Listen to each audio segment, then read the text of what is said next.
கூட்டமா இருக்குன்னு எங்களை எப்படி இறக்கி விடலாம்? ஸ்கூலுக்கு போக முடியாம 4 கிலோமீட்டர் நடந்து வீட்டுக்கு போனோம். அரசு பேருந்தை அரை மணி நேரமாக சிறைப்பிடித்த பள்ளி மாணவர்கள்.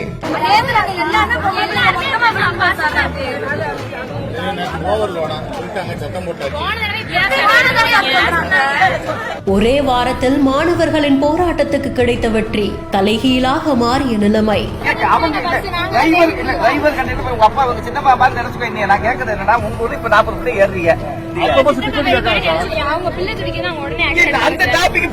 இனிமேல் உள்ள பிரச்சனைக்கு சொல்யூஷன் கேட்க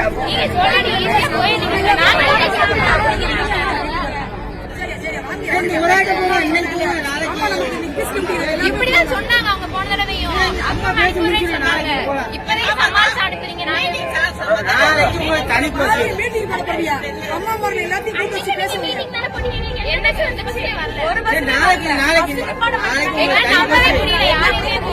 தூத்துக்குடி மாவட்டம் எட்டயபுரத்துக்கு பக்கத்துல மேல்கரந்தை மற்றும் சுற்றுவட்டார பகுதிகளில் இருந்து 100க்கும் மேற்பட்ட மாணவ மாணவிகள் விருதுநகர் மாவட்டம் பந்தல்குடியில இருக்கக்கூடிய அரசு மேல்நிலை பள்ளியில படிச்சிட்டு இருக்காங்க. காலையில 7:55 மணிக்கு மேல்கரந்தை வரக்கூடிய கோவில்பட்டியிலிருந்து அருப்புக்கோட்டை செல்லக்கூடிய அரசு பேருந்துல தான் பள்ளிக்கு செல்வாங்களாம். இந்த நிலையில சில தினங்களுக்கு முன்னாடி மேல்கரந்தை நிறுத்தத்துல கொஞ்ச நேரம் காத்திருந்த மாணவ மாணவிகள் பேருந்து வந்ததும் அதுல ஏறினதா கூறப்படுது. கூட்டம் அதிகமா இருந்ததுனால அடுத்த நிறுத்தத்திலேயே ஓட்டுநரும் நடத்துனரும் மாணவ மாணவிகளை இறக்கி விட்டதாகவும் குற்றச்சாட்டு சொல்றாங்க. இதனால கோவத்தின் உச்சத்துக்கு சென்ற பெற்றோர்களும் அந்த ஊர் மக்களும் பேருந்தை சிறைப்பிடிக்க போறதா சொல்லி இருந்திருக்காங்க. இது தொடர்ந்து கரிசல் பூமி விவசாயிகள் சங்க தலைவரான வரதராஜன் அவர்கள், தமாக வடக்கு மாவட்ட தலைவர் KP ராஜகோபால் அவர்கள் அந்த அரசு பேருந்தை சிறைப்பிடிக்க மாணவ மாணவிகளோட காத்திருந்திருக்காங்களா.